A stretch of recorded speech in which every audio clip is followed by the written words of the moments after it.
kama daga ɗiban matasa aikin ɗan sanda, aikin custom, sojoji, immigration ne, duk wani dai force da ka sani Dokajin Bauchi ya bada gudunmawarsa wajen ganin cewa ya haɓaka 'yan jihar Bauchi don sun dogaro da kansu.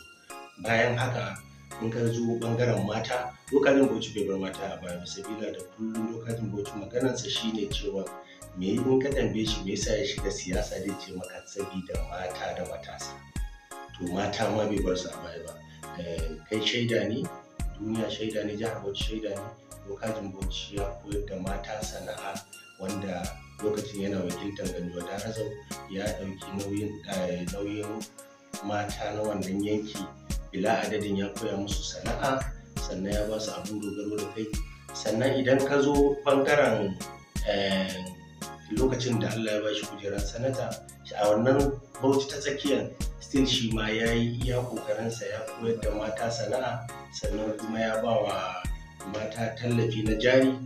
Kama da yau da ake ciki, yau Dokajin Bauchi ba kujera yake da shi ba, amma alkhairansa ƙara bunƙasa suke yi. Ba dare ba rana Dokajin Bauchi ina ka fito alkhairi, ina za ka je alkhairi. Don bayan an yi zaɓe Allah bai ba mu nasara ba, Dokajin Bauchi bai tsaya a nan ba, sanda ya sake ɗaukan ɗawainiyar mata sama da 400 wanda aka koyar da su sana'a daban-daban. Kai shaida ne, kana daga cikin wanda suka je yayin wannan ɗalibai.